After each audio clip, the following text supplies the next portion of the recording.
Hello, tarot friends. A little blooper. This is Ultraviolet Morgan with a first look walkthrough unboxing of the Pre-Raphaelite tarot. So this is my first up close and personal look at this deck, which was a gift from my sweetheart for Valentine's Day.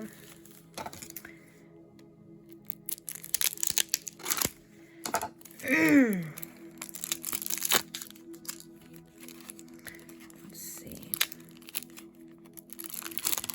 I'm gonna see if I can get this done in one video. First, if we can get it out of the box. So, of course, I do tarot and tarot content and a few other little side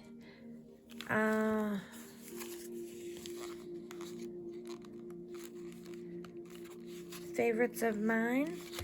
And if that interests you and you haven't already subscribed, please go ahead and hit the subscribe button and click on the bell to be notified when I upload a new video or when I go live. I do periodically do free live tarot readings, and I am working towards my goal of getting 500 subscribers. Once I reach 500 subscribers, I'm planning to give away one full Celtic Cross reading to one of my subscribers. So let's see if we can get into here. Get in to the deck. Alright, we've got our standard little white book. This is the Pre-Raphaelite Tarot 78 card collection with instructions by Giuliano Costa.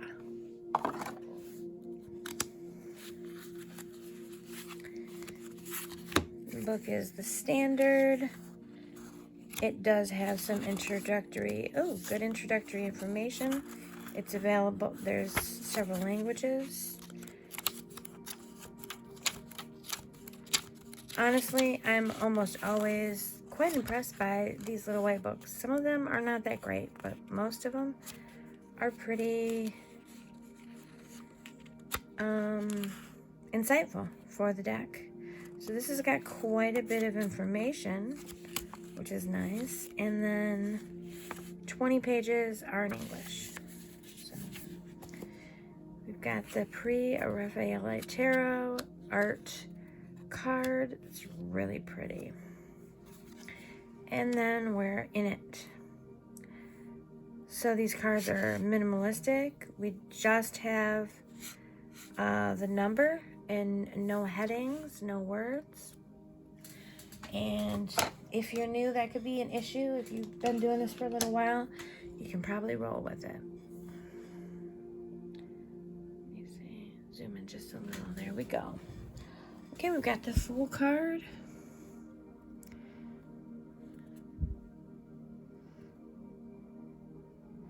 Basically pretty standard. He's got his bag, he's got his dog, he's got his feather. He's got a flowing cape, he's very well dressed, and he's heading off a cliff. The Magician. This one is really, I like this. It's really beautiful with the big billowy sleeves. We see not only does she have a cup and a pentacle and a sword and a wand, but she also has a platonic salad and a few other things in the background. Oh, these are pretty thick cards, much thicker than what I expected. The artwork is really pretty, really beautiful.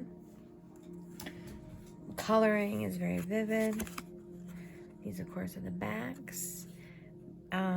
These kind of remind me of sort of an old-fashioned Italian deck that might be like a Marseille deck. But this, of course, is not. I am going to quickly look into the book. It does talk about the ideals of the Pre-Raphaelites, who were a group of artists. So that's pretty cool that they talk about this. The Magician card. It simply says you have a myriad of talents to start your ascent. Initiative, initiation, talent, acuteness, mastery. So it really doesn't go into any of the details or reasoning. That's too bad. But I'm sure if you're in groups with other readers, you can kind of discuss. Someone will probably have some insight. With the High Priestess, she's got the clouds behind her. She's got a low wall. She's got no... Oh, there is... The curtain is behind her, but it's not really a veil separating herself from whatever is behind her. You can clearly see what's behind her. It looks like Mickey Mouse here in the clouds, interestingly. And, of course, she's studying the book of the laws of the universe. Now we have the Empress. So she has her shield. She has some beads in her hands. She has her crown with the 13 stars, I would assume. And all of this up here. We do have the river that we are expected on the waterfall is shown in the background. We have a minor border that just shows the number and these little leaves.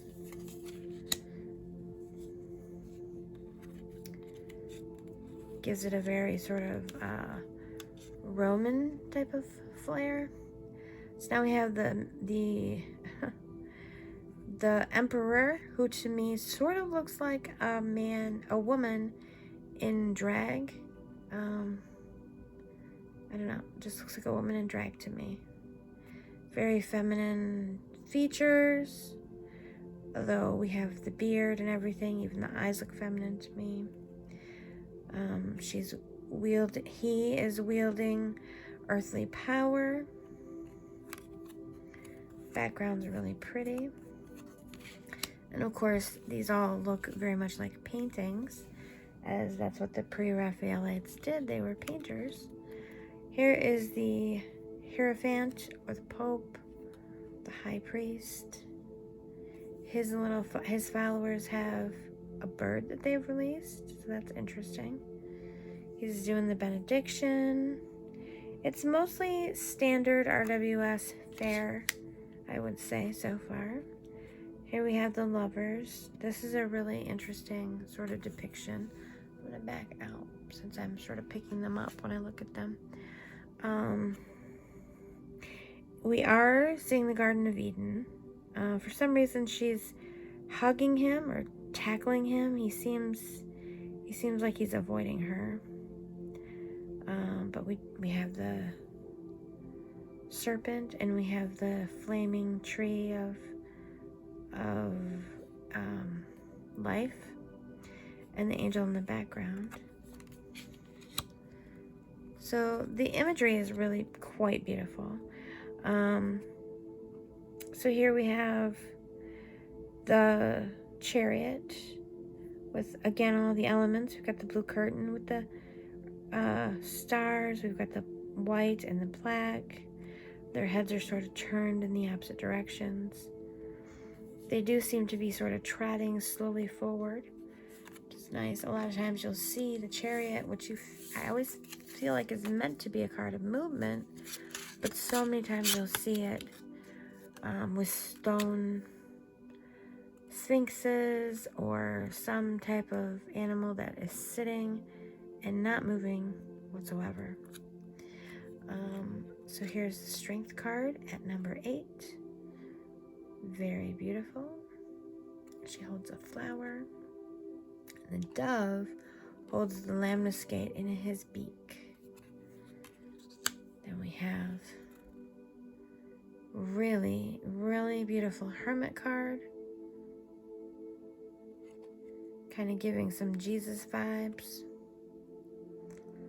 Again, he's barefoot. I say again because this is a thing I notice in so many decks, actually. Seems like the last deck, the hermit was barefoot as well. So here's the Wheel of Fortune. These are really beautiful.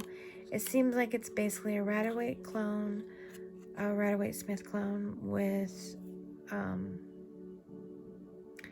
just a Pre-Raphaelite style. So this is not existing paintings or anything like that. It's new paintings drawn in the style to depict your standard RWS cards. Now this is 11 and this is Judgment, and actually this card is actually a little bit different from what you're used to seeing in the RWS. This is probably the first okay, so this is different too. Some things are different, but this is one of the biggest deviations I've seen. And we have 3 women here. One holds the sword, another holds the scale, and another sits on this sort of throne between the pillars, very similar to the High Priestess. So, that's really something to give some extra thought about. Then we have the Hanged Man, who again does look a little feminine. I don't know if these are all meant to be women.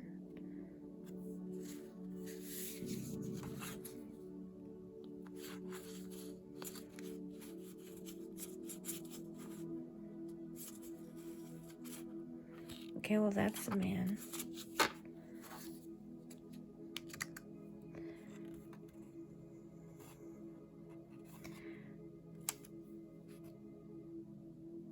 So here we have card 13, the Death card.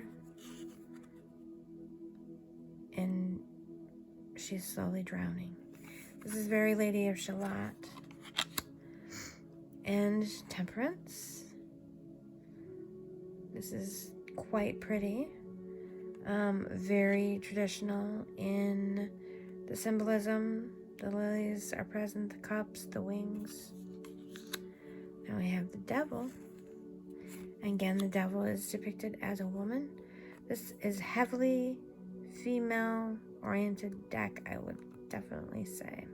So we do have a woman and likely a man who are in bondage to our Devil.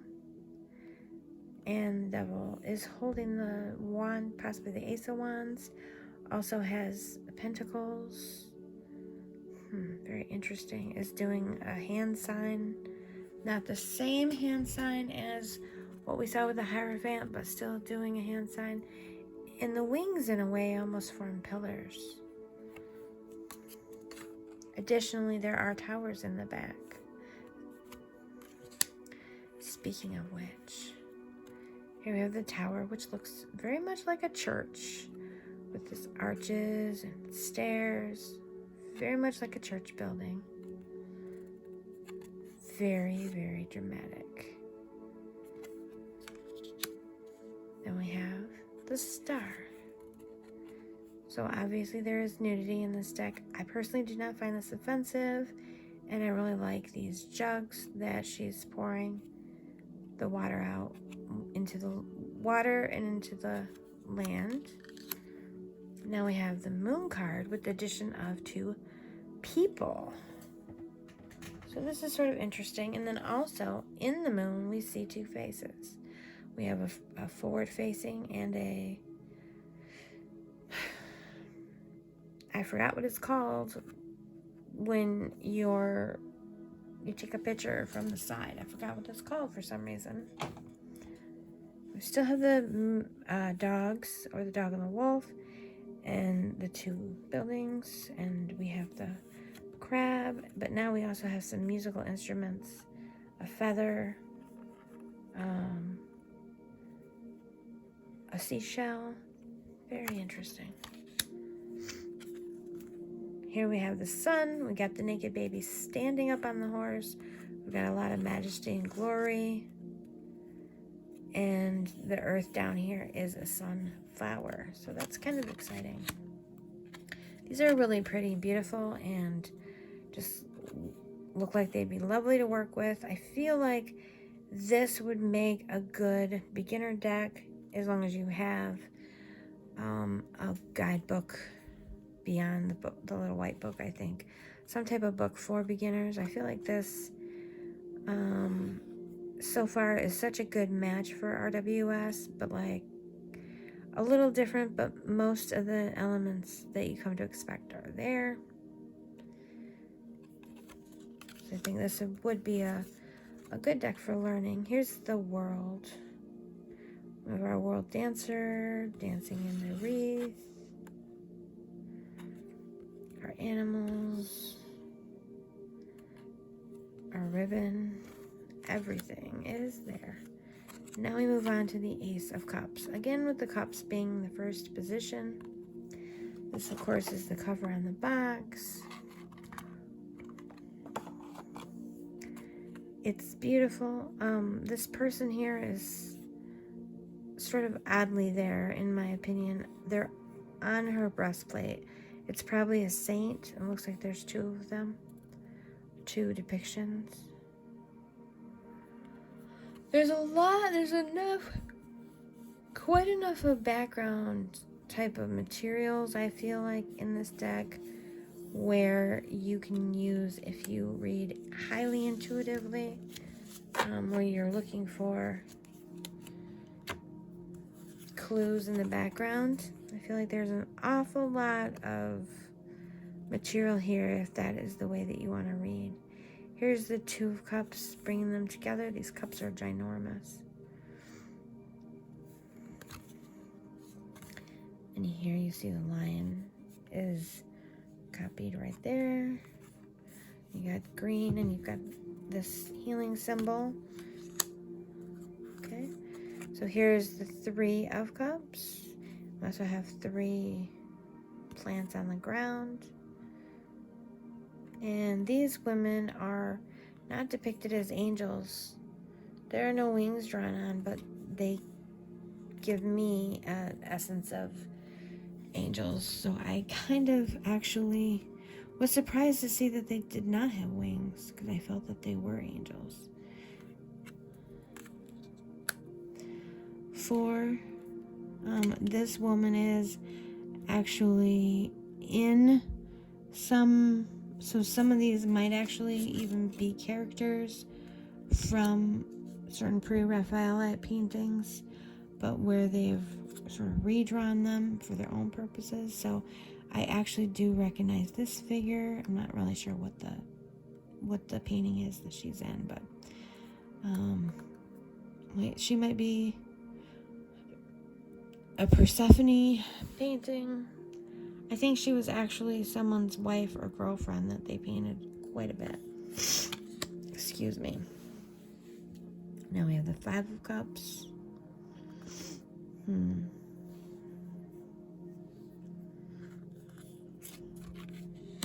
the Six of Cups. This is very sort of strange. They're like really fawning on her. And we have the Seven of Cups and we have Pandora. We have the Eight of Cups. With a 9. Pretty simple, straightforward, straight to the point. The 10 of Cups. Very Rider-Waite-Smith again. Just with bigger cups. Here we have the Knight. Whoa. Holy cow, I did not mean to do that. Ooh, and I'm getting sleepy. Alright. Knight of Cups. They are called chalices in this deck. And the Ace of Chalices is drinks with joy from the fountain of life. And the Knave says, never refuse a gift that comes from the heart. The Knight of Chalices gives this advice. Be a bearer of noble ideals, pure soul, harmony, elegance, beauty, love. And the Queen says, listen to your heart, look through the eyes of your soul. All right, and the King's advice is, it is an extraordinary gift being able to understand the soul of others. Wow, that's a really beautiful concept for the King of Cups. Now we move on to Pentacles, the Ace of Pentacles. Remember that true riches are those of the spirit. Gain success, fertility, economic and moral value. Okay. The 2 shows that balancing act with the cord in between, and we do see the boats in the background. Most of what we expect to see, we do find, but sometimes the artist takes a little bit of a U-turn, kind of changes it up. 3 of Pentacles, put yourself to the test and exceed your expectations. Interesting. The 4, those who are too stable are likely to come to a halt. That's really interesting. That's an interesting thought for the 4 of Pentacles.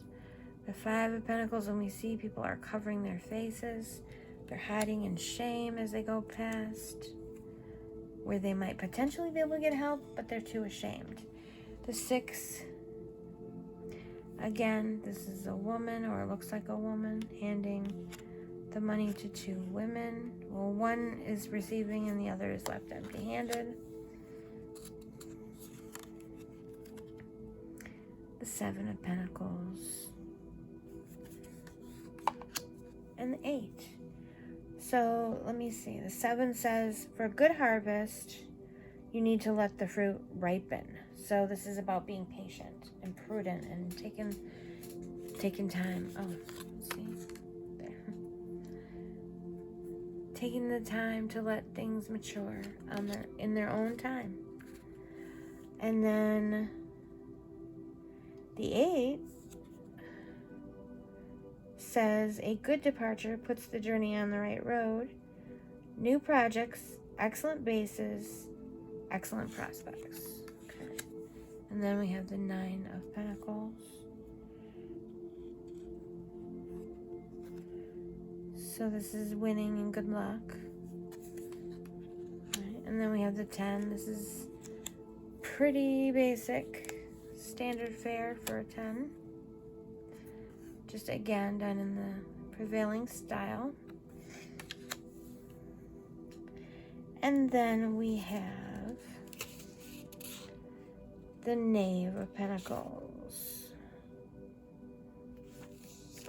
The Knave says, wake up, seize the moment. Really perfect, honestly, for the Page of Cups Pentacles. Apparently I'm getting really tired. The Knight of Pentacles says, you prefer traveling along beaten tracks. Okay. The Queen says, wait patiently for the gifts that life bestows upon you. All right. Patience seems to be the virtue of the Pentacle cards. The King says, give yourself a prize. You deserve to be proud of yourself. Okay, and then with the Wands, we have this giant plant. Absolutely no Freudian associations could ever come to mind from that. These are devoted to creativity and passion. So we have one line about what the suit is related to, and this, according to this, the Ace is those who work hard will be rewarded. Invigorating challenges, courage, risk, commitment, and growth. And we have the 3 of Wands, or the 2 of Wands, I mean. Without commitment, the flame will go out. So we have indecision and lack of commitment and sadness.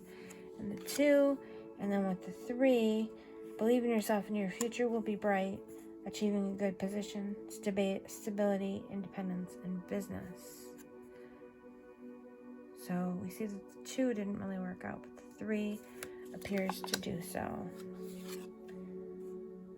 The 4 looks like she could just walk on water, could do no wrong. 4 of Wands, open your arms to others and forget your worries. Okay. Then we have the 5s who are all fighting.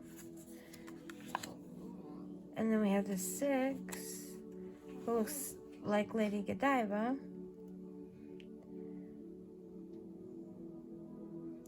You are right to be happy. Optimism, success, good news, victory. I like the message that you are right to be happy. And of course we have the 7, defensive. Tackle those who want to put a spanner in your works. Okay, defending your dreams. Of course the 8 is the speed.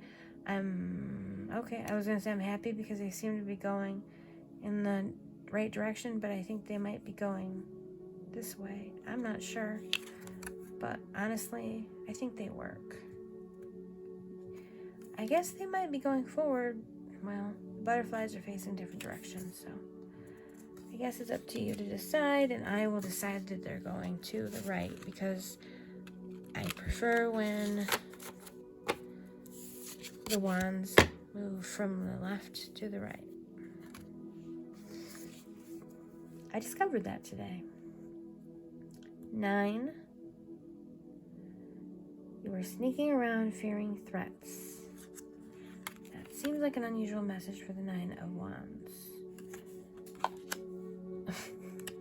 10 is all about the booty, right? His milkshake brings the boys to the yard.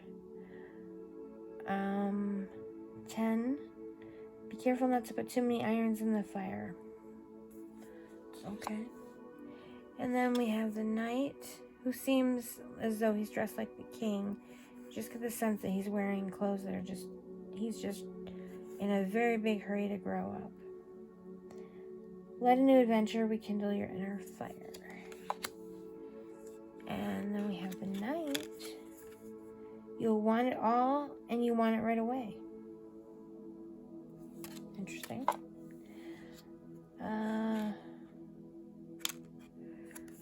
The Queen says, remember, if you want it, you can. And then the King says, believe in yourself and in your inspiration. So I like the way the court cards have these messages. They're very clear and fitting. Swords. These are about conflict and communication. So the Ace of Swords, it is time to put things straight.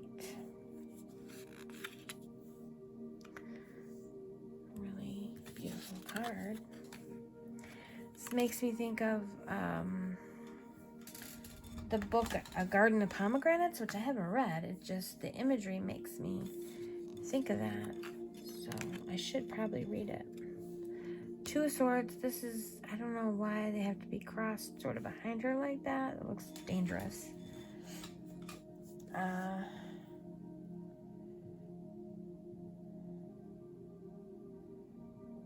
If you blindfold your eyes, you will fumble in the dark. Whoops. See, now for me, I always look at her being blindfolded as a positive thing, that she's listening to her inner senses. So now we have the 3 of Swords, and they're plunging in, and the feet are on fire.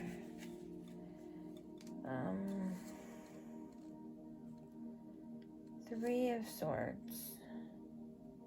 Demanding tasks must be accepted in order to grow. Painful decisions. Okay. It's an interesting take. Now we have the 4 of Swords. We've got a chance to rest. Although it doesn't necessarily look, it looks more like they had no choice but to rest. The Five of Swords. In war, there's always a losing side. The cards want us to know. And then we have the Six, which is also a favorite card of going into the clearer waters, leaving behind one shore for the unknown.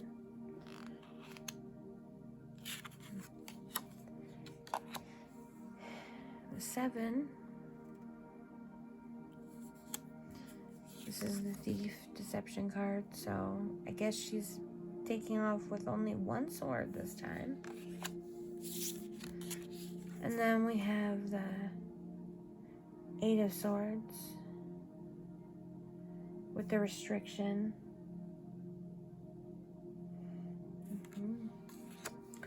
And the Nine of Swords. If you do not recognize your own value, who will? Who will respect you? Anguish, nightmares, fears, and inner traumas are represented in this card. I don't feel like I see that in the depiction. Ooh, very tired. And then we have the 10, which is saying it's over, so put a period at the end of the sentence. Move on to the next. Alright, we've got the Knave of Swords. Criticism is useful even if it hurts. This is what he has to say, I guess. The Earth. Well, this is a sword. This is also a sword. Silly meme. Okay. The Knight of Swords, if it promises to be a chilling period, be prepared. Frost, conflict, psychological violence, and quarrels, and verbal attacks. Now we have the Queen and the King. So the Queen...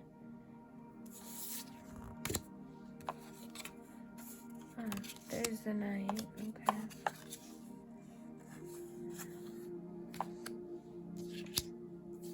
So after the Knight, we get the Knight promises to be a chilling period. Be prepared. Woof. Whoa, I'm really losing it. So that's the Knight of Swords.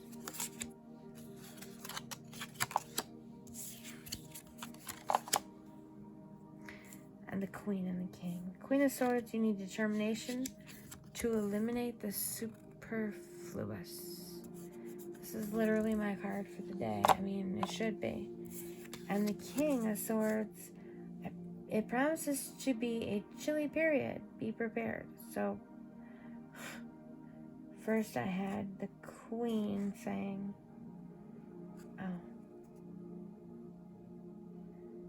oh, that's a sword. That's a Knave of Swords. Wow. This is confusing. I'm very confused. The King, once you've gained power, it is advisable not to abuse it. Good advice.